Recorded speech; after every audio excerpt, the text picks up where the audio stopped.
welcome to week 4's lectures on Northanger Abbey.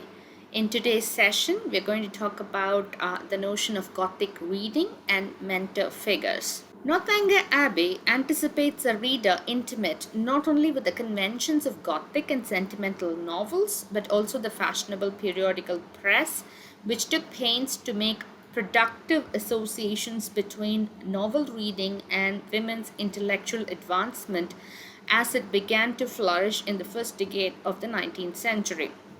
There are two key points here. The first is that Austen's novel, Northanger Abbey, expects a reader who is very intimate with the attributes of the Gothic genre and the sentimental novels. That's one thing. Austen knows that her readers would be very familiar with the tropes of the Gothic and the sentimental novel. And secondly, there is an awareness of the periodical press. The periodical press is important because it makes very useful relations between the act of novel reading and women's intellectual progress. And this kind of association is something that was thought about in the first decade of the 19th century. So there is a kind of a relationship between novel reading and the expansion of the female mind in a positive manner. An 1806 extract of a letter from a German lady to her friend, published in John Bell's La Belle Assembly or Court and Fashionable magazine, claims that it is inevitably necessary that women should read novels, notwithstanding what has been said by professed moralists on the subject. So very importantly, we get a sense from a lady here, whom I'm using as an example, to kind of put forth the idea that it is important for women to read novels regardless of what the moralists have been suggesting. The moralists have been very unsympathetic to the idea of novel reading, especially for women, and they believe that novels had detrimental effect on the capacity for women to process such reading material. Therefore, for the first time, there is a conviction on the part of women from polite society that it is essential to kind of read all these works of fiction. So novel becomes essential to a kind of a healthy frame of mind for women. Now let's talk about the idea of the novel and how it sparked a philosophical bent of mind in women. So the same author, the German lady, recommends novels' ability to deter women from less worthy pastimes such as cards, scandal, and the toilet, striking increasingly familiar notes on the ways in which novels illustrate mild and noble sentiments and even awakes in mind some sparks of philosophy. So the argument is that novel reading will take women away from worthless pursuits such as an obsession with card playing, scandal mongering, and overindulgence of the toilet.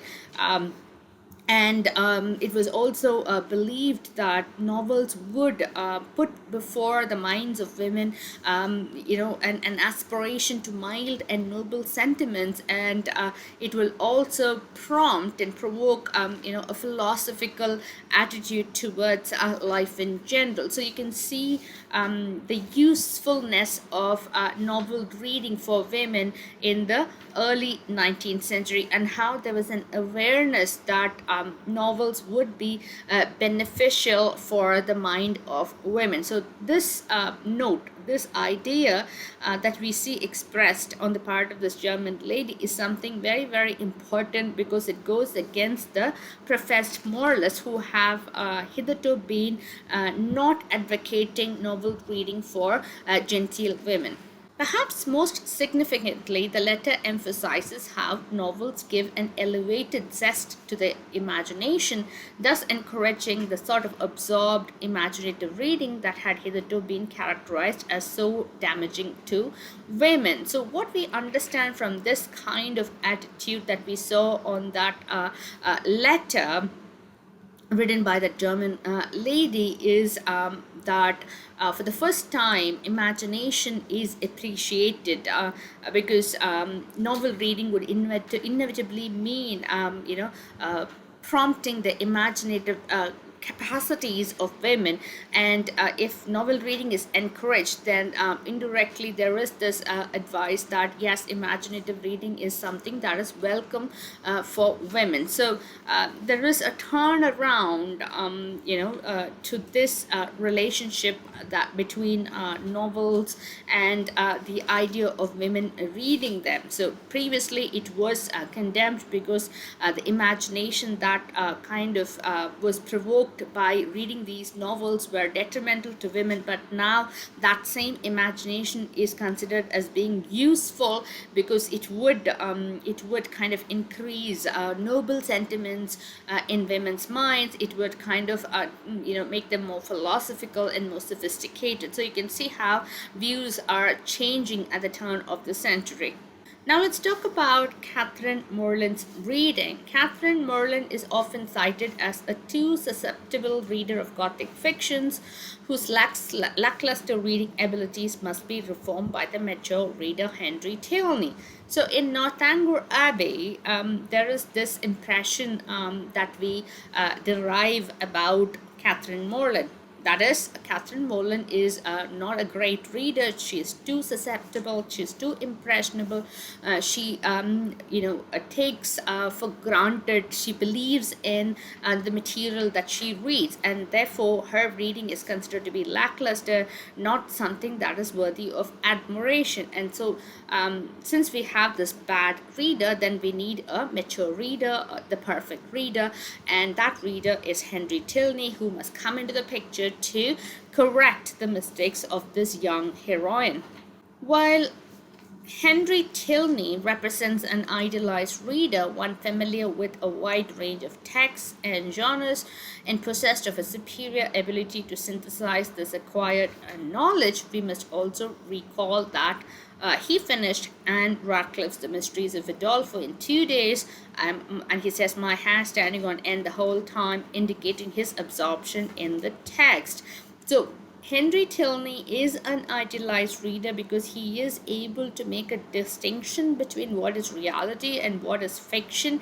He is not impressionable as Catherine Morland had been, but he was also one of the readers who had been really taken in by the impact of novels such as The Mysteries of Udolpho. He also kind of admits to Catherine Morland that he read this novel in 2 days, which means he had not been able to put this novel down, and he was really affected by the dramatic twists and turns in the novel. So his absorption is interesting because he admits that even men were affected by this kind of writing, and the fact that he admits it to Catherine Morland also indicates that there is no hypocrisy on his part.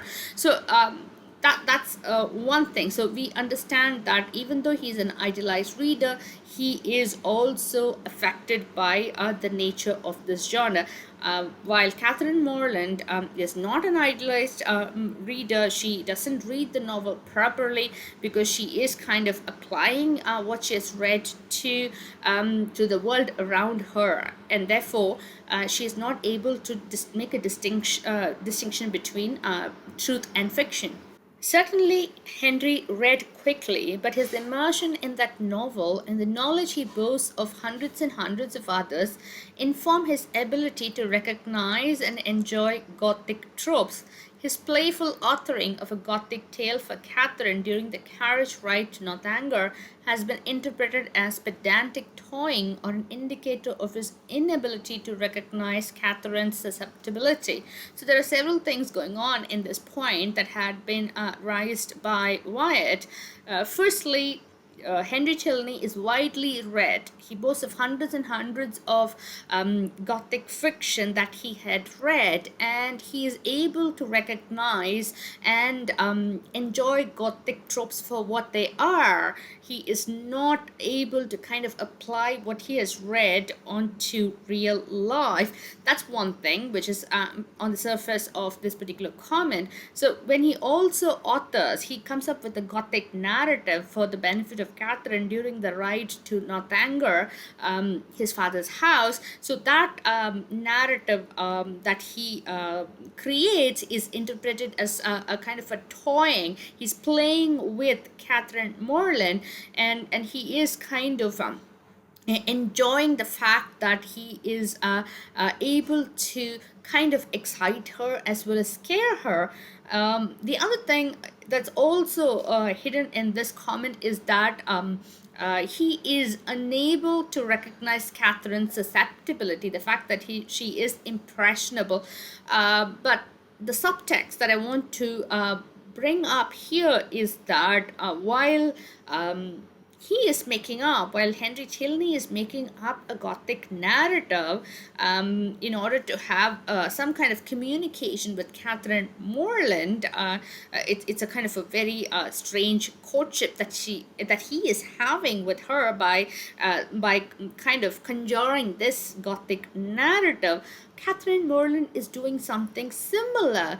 She also kind of conjures a Gothic narrative in relation to Northanger Abbey. So we can see that these two characters are similar in that respect, whereas Catherine takes it to the extreme, and Henry Tilney stops while he could, and in a very brief manner. So there are parallels. In fact, there are you can even go so far as to say that Catherine and Henry are mirroring one another in this respect, the ability to conjure Gothic narratives for the benefit of the other. But in Catherine's case, she kind of really believes that this General Tilney had done something evil to his wife. But Catherine's absorption is precisely what goads Henry to continue writing in the scene. Her joy stems from her willingness to suspend disbelief, exemplified by her response, "Oh, Mr. Tilney, how frightful. This is just like a book, but it cannot really happen to me." So this is the reaction that Catherine had to that brief narrative of Henry Tilney that he writes to kind of pass the time, and which he kind of narrates to Catherine on the ride to Northanger Abbey. So he enjoys the fact that he is getting an excited reaction from Catherine Morland, and you can see how she is, taken in by that narrative, and she says that, "Oh, this is just like a book, but it cannot really happen to me. I don't think it will affect me." But strangely, she kind of takes this narrative further when she stays in Northanger Abbey. So you can see how Henry Tilney is crucial to continuing Catherine Morland's faith, belief, gullibility in this kind of Gothic narratives. On the basis of such guileless enthusiasm, many have deemed Catherine Morland a bad reader, some letting that simple description stand, and others qualifying it by determining what a bad reader is and what sort of reform needs to take place to make her a good reader. I contend that by providing Catherine Morland with no entirely adequate mentors, Henry is too smugly satirical, her parents are too provincial, Mrs. Allen is too concerned with muslin. Austen positions Catherine's quixotism as the only means by which she comes to know and understand her social world and the motives of those within it. So, the guileless enthusiasm is a Gothic trope. You can see many Gothic heroines being, simultaneously excited and, worried by the strange things that happen around them, to them, and Catherine Morland seems to act like one such Gothic heroine. However, there is this argument that she is a bad reader because she reads all the cues, social cues, wrongly during her time at Northanger Abbey, and since she's a bad reader, she needs to be reformed, and there is a lot of criticism as to how that reformation is to take place, and how Henry Tilney is changing her from a bad reader to a good reader. But we also should realize something, that Catherine Morland, according to White, has no adequate mentors, no guardian figures who can guide her. Henry is satirical, he's very smug, condescending, and he is not really very helpful, as you can see. In fact, he also comes up with a Gothic narrative which he knows will affect her, perhaps, and it does affect her, because Catherine sees her interiors, the interiors in her room, through the lens of Henry Tilney's Gothic narrative. So you can see the effect that Henry has on Catherine Morland. So he is not an ideal mentor. Her parents are very provincial. They don't have any experience of the urban. Mrs. Allen is too concerned with fine material, cloth, and Austen positions Catherine in such a way that we understand that Catherine has to learn her way around this society by kind of making mistakes and kind of recovering from them. That's the only way she can learn maturity and experience of the world. So the Gothic is the way in which she finds her way. Thank you so much for watching. I'll continue in the next session.